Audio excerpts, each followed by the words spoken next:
ሰላሙ አሌይኩም ወራህመቱላሂ ወበረካቱሁ ድና የተከበራችሁ የቻናሌ ቤተሰቦች እንዴት ናችሁልኝ? ደህና ናችሁ ወይ? እኔ ያለሁላችሁ አልሐምዱሊላህ። በስደት ዓለም ያላችሁ እህት ወንድሞቼ እንዲሁም እናቶችም ጭምር እንዲሁም ደግሞ በሀገር ውስጥ ሆናችሁ ይህን ቻናል የምትከታተሉ በሞላ እንዴት ናችሁልኝ? ሰላማችሁ ብዙ ተተረፍ ይበልልኝ። ደህና ናችሁ ወይ? እኔ ያለሁላችሁ አልሐምዱሊላህ። እንግዲህ ባለፈው በሰራሁት ቪዲዮ አስደስታችሁኛል። ያልጠበቅኩትን ነገር ሁሉ አርጋችሁልኛል።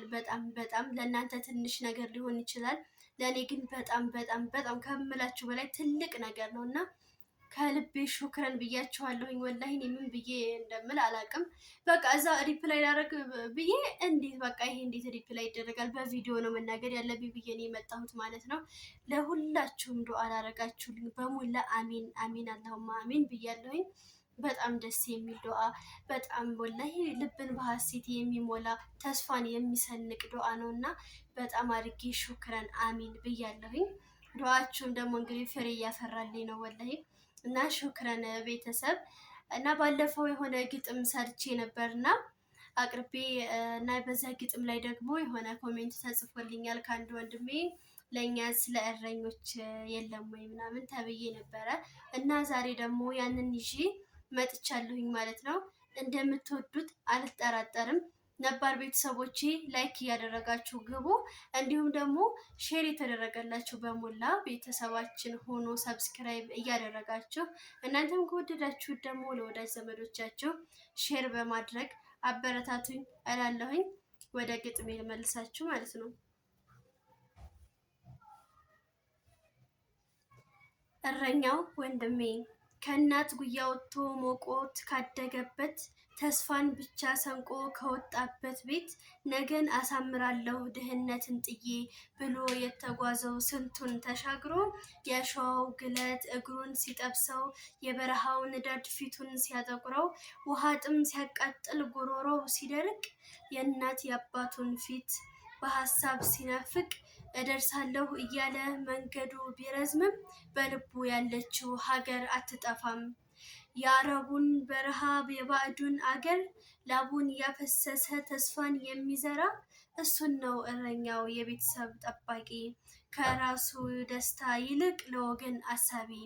ስልክ ሲደወልላችሁ ድምፁን አሳምሮ እኔ በጣም ደህና ነኝ ይላል እንባውን ቋጥሮ። እናት እንዳታዝን አባት እንዳይከፋ የውስጡን ሰቆቃ ይደብቃል በፈገግታ። ግን ማን ያውቃል የውስጡን የማንነቱን ስብራት፣ የሰው ፊት ማየቱን የናፍቆቱን እሳት። በየሰው ቤት ውስጥ ሆና የምትለፋ እንቅልፋታ አድራ ጉልበቷ የደከመ ለወንድሜ ትምህርት ለእህቴ አብያ ብላ የምትማስነው የሀገሬ ቆንጆ እሷም እረኛ ናት የቤተሰብ አውራ። የራሷን ወጣትነት በስደት ያኖረች ባዕድ አገር ሆኖ ማዘን መከፋቱ ከሰው በታች መሆን ክፉ ነው በሽታው። ቢሆንም አይቀርም ያልፋል ይህ ጨለማ፣ ከጽናት በስተጀርባ አለ ትልቅ ዜማ። ያለፈው መከራ የፈሰሰው ላቡ ነገ ላይ ፍሬ ሆኖ ይሞላል ታሪኩ። ስለዚህ ጀግኖቼ በየበረሃው ያላችሁ የባህሩን ማዕበል መከራ ያያችሁ አይዟችሁ በርቱልን ጽናቱን ይስጣችሁ። የፈሰሰው ላባችሁ ከንቱ ሆኖ አይቀርም፣ ያሰባችሁት ሞልቶ ሀገር ያብቃችሁ። በሰላም ተመልሳችሁ በደስታ እንቀበላችሁ ይላል። እንግዲህ ግጥሙ ይህንን ይመስላል።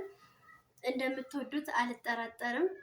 ከወደዳችሁት ደግሞ እንግዲህ እንደዚህ እንዲገጠምላችሁ በምትፈልጉት ነገር እስኪ ስለዚህ ግጠሚልን፣ ስለዚህ ስለናት ስለፈለጋችሁት ነገር ባይሆን ከሌላ የሆነ ውጭ ካልሆነ በስተቀር አለሁኝ እገጥምላችኋለሁ። ለእናት ለአባት ለሀገር ለእህት ለወንድም የምትሉኝን በሞላ እኔ የእናንተን ትዕዛዝ ለመፈጸም ሁልጊዜም ዝግጁ ሁኜ እጠብቃለሁኝ ከአላህ ጋር ኢንሻአላህ።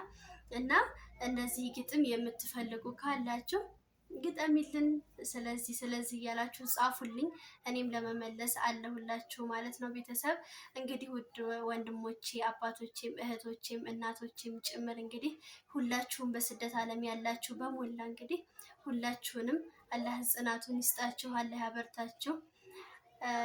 በቃ ያበርታችሁ እላለሁኝ ማለት ነው። ቤተሰብ እንግዲህ የዛሬውን ቪዲዮ እንደምትወዱት አልጠራጠርም። የዛሬው ቪዲዮዬ ይሄንን ይመስላል። ከወደዳችሁት ደግሞ ሼር ማድረጋችሁን አትርሱ። ሰብስክራይብ ማድረጋችሁንም እንደዛው ላይክ ማድረጋችሁንም እያስታወሳችሁ ኮሜንት አስተያየታችሁን ደግሞ እጠብቃለሁኝ። ቪዲዮውንም እያስጨረሳችሁ ላለሁኝ ቤተሰብ በሰላም በጤና ደግሞ አላህ ያገናኘን በቀጣይ ቪዲዮ እላለሁኝ። ሰላማችሁ ብዝት ትርፍ ይበልልኝ። እወዳችኋለሁ፣ አከብራችኋለሁ። ከኔም በላይ ደግሞ አላህ ይውደድልኝ፣ አላህ ያክብርልኝ በያላችሁበት እላለሁኝ። የዛሬው ቪዲዮ እንግዲህ በዚህ ተጠናቋል። አሰላሙ አሌይኩም ወረህመቱላሂ ወበረካቱ።